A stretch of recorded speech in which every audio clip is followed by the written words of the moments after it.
مجھے کل ایک دوست نے کراچی کی ایک خاتون کا وزیر اعلیٰ سندھ کے نام خط بھجوایا۔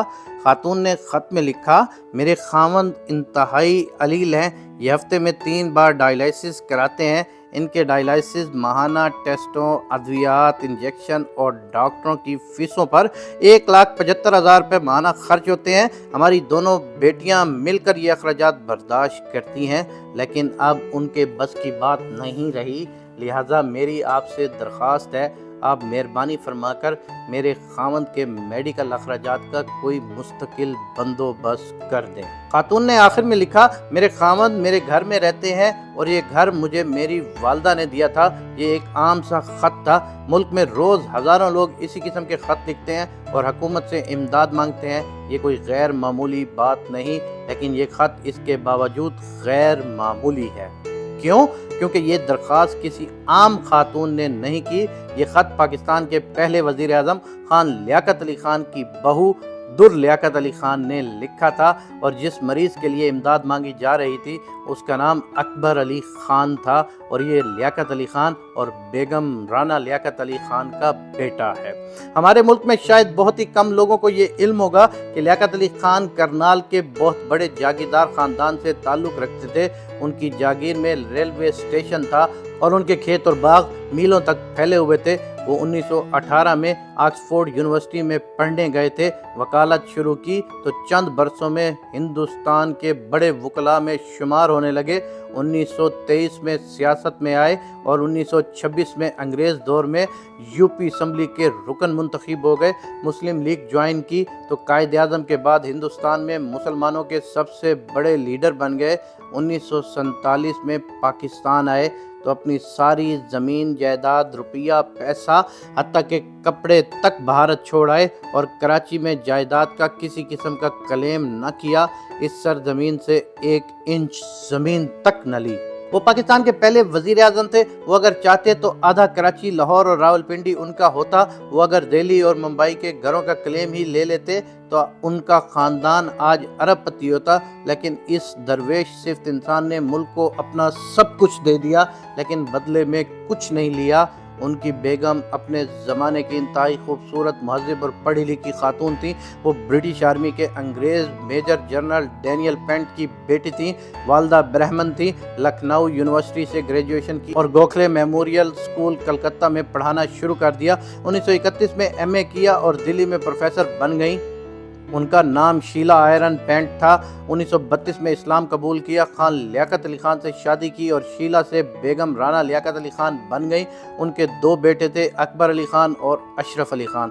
یہ دونوں سعادت مند بھی تھے اور عزت دار بھی۔ لیاقت علی خان اور رانا لیاقت علی خان نے جوانی فراوانی میں گزار دی۔ دنیا جہان کی نعمتیں ہاتھ باندھ کر سامنے کھڑی رہتی تھی، لیکن یہ لوگ جب پاکستان آئے تو یہ خالی آتے۔ کراچی میں خان لیاقت علی خان کے نام پر ہزاروں ایکڑ پر لیاقت آباد کا سیکٹر بنایا گیا، لیکن اس میں بھی خان لیاقت علی خان نے 1 انچ تک زمین نہیں لی۔ یہ جب 16 اکتوبر 1951 کو راولپنڈی میں سید اکبر کی گولی کا نشانہ بنے اور ان کی اچکن اتاری گئی تو پتہ چلا ملک کے پہلے وزیر اعظم نے شیروانی کے نیچے کرتا نہیں پہنا ہوا تھا، بنیان تھی اور وہ بھی پھٹی ہوئی تھی۔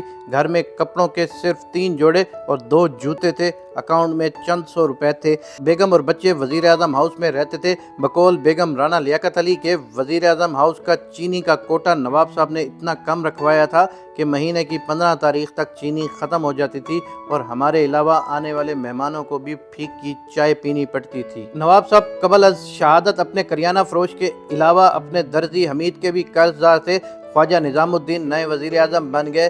یہ اس گھر میں آئے تو پتہ چلا لیاقت علی خان کی فیملی کے لیے پورے ملک میں کوئی گھر موجود نہیں ہے۔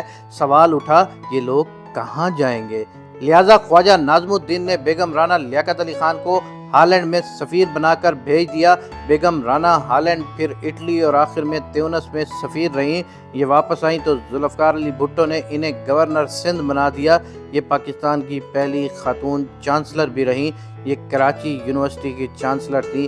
آپ اقوا سے لے کر Pakistan national women guards, Pakistan women reserve, Pakistan cottage industry shop, model colony, برائے کرافٹ، گل، Rana Nusrat industries centre, community centre یا پھر فیڈریشن آف یونیورسٹی وومن اور انٹرنیشنل وومن تک ملک میں خواتین کا کوئی ادارہ دیکھ لیں، آپ کو خواتین سے متعلقہ ہر بڑے ادارے کے پیچھے بیگم رانا لیاقت علی خان ہی ملیں گی۔ یہ جب ہالینڈ میں سفیر تھی تو ہالینڈ کی ملکہ جولانیہ ان کی دوست بن گئیں۔ یہ دونوں خواتین اس وقت پورے یورپ میں مشہور تھیں۔ بیگم رانا لیاقت تاش کے کھیل برج کی بہت بڑی ایکسپرٹ تھیں۔ یہ روزانہ ملکہ کے ساتھ برج کھیلتی تھیں۔ ایک دن ملکہ جولیانا نے بیگم رانا کے ساتھ شرط لگائی کہ تم آج کی بازی جیت گئیں تو میں تمہیں اپنا ایک محل گفٹ کر دوں گی۔ بازی شروع ہوئی تو بیگم رانا لیاقت علی جیت گئیں۔ ملکہ نے اپنا وعدہ پورا کیا اور اپنا ایک محل رانا لیاقت علی خان کو دے دیا اور بیگم صاحبہ نے یہ محل حکومت پاکستان کے لیے وقف کر دیا۔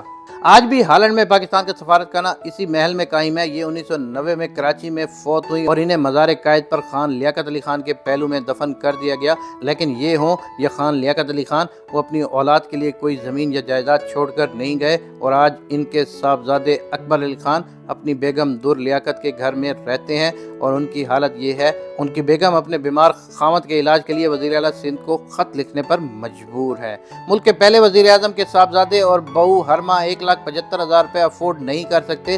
یہ خان لیاقت علی خان کے ملک میں اپنے ڈیلائسس کا خرچ پورا نہیں کر سکتے۔ یہ ملک ان لوگوں کا تھا، یہ وہ لوگ تھے جو میلوں پر پھیلی جاگیریں چھوڑ کر اس ملک میں آئے اور پھر پھٹی ہوئی بنیان کے ساتھ دفن ہوئے۔ یہ ملک راجہ صاحب محمود آباد جیسے لوگوں کا ملک تھا۔ وہ محمود آباد کی ریاست کے راجہ تھے، پوری زندگی اپنی رقم سے مسلم لیگ چلائی، پاکستان بنا تو کراچی آ گئے اور حکومت سے کوئی گھر، کارخانہ اور زمین نہیں لی۔ ملک میں جب سیاسی افراتفری پھیلی، مارشل لا لگا تو یہ مایوس ہو گئے اور چپ چاپ اٹھے، بیگ اٹھایا اور لندن جا بسے۔ راجہ صاحب محمود آباد کا 1973 میں لندن میں انتقال ہوا۔ وہ انتقال سے قبل ہر ملنے والے سے کہتے تھے، میں پوری زندگی جن انگریزوں سے لڑتا رہا، مجھے آخر میں انہی انگریزوں کے گھر میں پناہ لینا پڑ گئی اور میں آج ان کی مہربانی سے اپنا آخری وقت عزت کے ساتھ گزار رہا ہوں۔ یہ سردار عبدالرب نشتر، مولوی فضل حق، حسین شہید سہروردی اور خواجہ ناظم الدین کا ملک تھا۔ یہ لوگ ملک بننے سے قبل کروڑ بلکہ ارب پتی تھے، لیکن وہ اس ملک میں آئے، غربت میں زندگی گزاری اور پھر ان کی اولادیں اکبر علی خان کی طرح علاج اور چھت کو ترستی ہوئی دنیا سے رخصت ہو گئی۔ جبکہ ان کے ارد گرد 1700 ایکڑ کا رائیونڈ بھی بن گیا۔ کراچی کا بلاول ہاؤس 64 عمارتیں ہضم کرنے کے باوجود بھی نامکمل رہا۔ لندن کے ایک فلیٹ کی برکت سے 300 کنال کا بنی گالا بھی بن گیا اور راولپنڈی کی رنگ روڈ میں چند کلومیٹر کا اضافہ کر کے زلفی بخاری نے اربوں روپے سمیٹ لیے اور غلام سرور کے نام پر نوا سٹی کے مالکان نے مارکیٹ میں 20-30 ہزار فائلیں بھی بیچ دیں۔ آپ المیہ دیکھیں، آج اس ملک میں قائد اعظم کے رشتہ دار چھت، علاج اور سواری کو ترس رہے ہیں۔ خان لیاقت علی خان کی بہو وزیر اعلیٰ کو لیاقت علی خان کے صاحبزادے کے لیے 1,75,000 روپے کی امداد کی درخواست کر رہی ہے۔ راجہ صاحب محمود آباد ان انگریزوں کے قبرستان میں مدفون ہے جن سے لڑ کر انہوں نے پاکستان حاصل کیا تھا۔ حسین شہید سہروردی بیروت میں لیٹے ہیں۔ خواجہ ناظم الدین کی آل اولاد تاریخ کے صفحات میں گم ہو گئی ہے۔